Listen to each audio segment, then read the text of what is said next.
Without Remorse is a 2021 American action thriller film that is based on a 1993 novel of the same name by Tom Clancy. Seeking justice for the murder of his pregnant wife, an elite Navy SEAL uncovers a covert plot that threatens to engulf the United States and Russia in an all out war. Watching this film, I thought I'm going to have to read the novel first because this is based on the Tom Clancy movies. He made a couple, or maybe this might be his second, because I noticed that there was another Netflix series called Jack Ryan. I haven't seen that one, unfortunately, but I wanted to check this one out because it got my attention. There's a lot of movies that's based on personal loss and revenge cycles that been coming out lately, but by this being based on Tom Clancy's novel, I wanted to try to. I was on a ropes of seeing if I should read the novel first before watching the movie.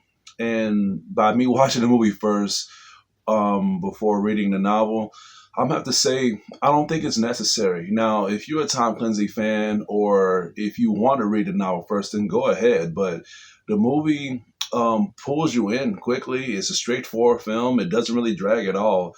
You understand everything in the movie. Now, I'm pretty sure the novel, they have like different elements of the character and the plot and stuff just so you can get synced in more. But with this movie, it makes sense. Everything makes sense with the character development, with the dialogue, with the action, the story. Everything on the film didn't really stood out for me. Now, there was a couple of problems of the film, of course, but not to the point where it did not make sense to me. As with Michael B. Jordan's character, I'm gonna have to say his performance was very well warranted. Pulled me in, and I'm gonna have to say one of the best performances of him that I've seen in a long time since the Creed franchise. I was very entertained with not just the film, but just his performance alone. When he goes through these personal losses of his wife and his unborn child, I wanted to see how he was going to gravitate through the whole film because you have films like John Wick and other films that compare personal loss and vendettas of what they're trying to do and try to accomplish when it comes to their revenge plot. And they handle things in a more of an elite way, and you don't really feel their gravitation as they begin to shoot enemies and do their missions. But without remorse, you feel his weight of his character when he goes through his personal loss with his wife and his unborn child. He's an elite soldier, so he still handled things in a professional way, but it's very reckless. You can feel the frustration and the uncondolence of his character as he begins to do what he needs to do to find the people who's responsible, even if it comes to the part where he has to die, when he has to get killed himself. There was a lot of times on the film when I thought he could actually get killed, and I like that about this film because it makes it more fun. He just walks into enemy bases. He does things that I did not expect for him to do, for him to get answers, and for him to confront enemies to find out who did it, what's the name of the person who planned the hit for his wife, and what's this whole scenario about. And he does it in a very believable way to the point where we don't just want to see him succeed, but at the same time, we want to see him live on. We want to see how this whole thing will play out with just not this film, but with the other Tom Clancy franchises.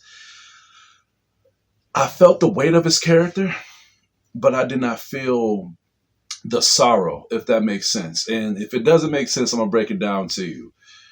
The wife character that is played by Lauren London, she done good for what was given to her, but she only had 5 minutes of screen time. Probably less than that, if I'm not mistaken, or probably more than that. But I feel like if her character would have been pushed more, and we would have been more gravitated to her character, I felt like her death would have been more of an impact, not just towards Michael B. Jordan's character, because he does, like, we do feel the impact for his character, but not enough for us to feel that weight. So as he goes on these suicide missions, we be on board with him. I feel like with films like this that has a revenge plot, they focus on revenge more than the reason why they're getting revenge.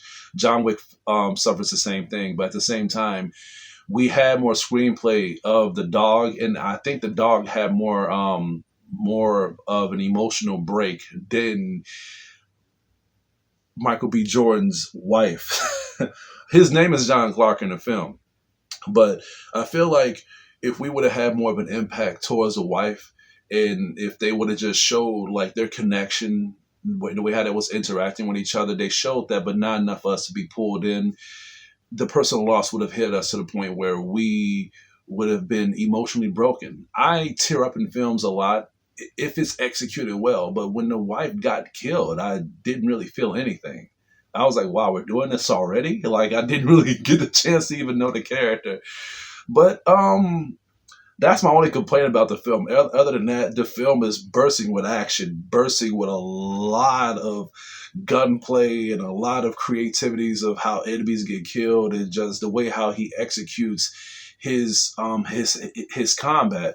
So you're not going to be bored watching this. But if you're going to approach this in the way I am, to the point where you want to believe the character's motives and his drive and stuff, especially with the loss of his wife and his unborn child, you're going to be kind of disappointed of how much interaction they're going to have with each other, so you can fill that void.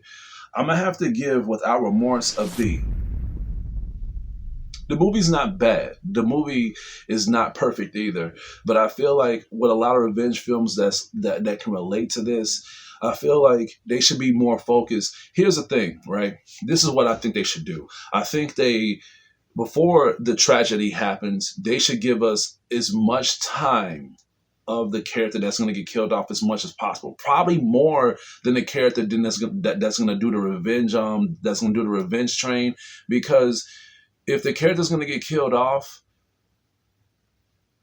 I feel like then that's when we should be more interactive with the character that's going to do the revenge throughout the film.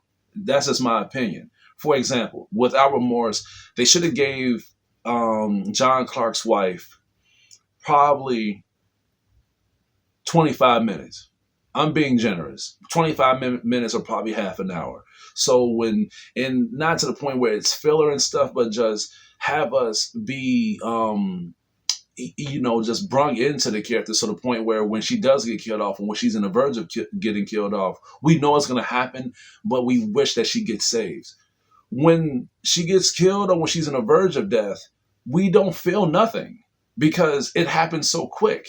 And a lot of films do this. A lot of revenge films do this. You want to watch it just for the action? Great, go ahead. You're gonna like it. But if you want to feel the emotional weight, if you want to believe the characters' suicide-driven motives of how they're going to succeed and get their revenge in a successful rating, you're not gonna like this film as much as you expect it to be. Well, that's all I have to say for today. Please stay tuned for more upcoming reviews and videos headed your way. This is Hugo, your critic teacher, and you guys have a damn good day.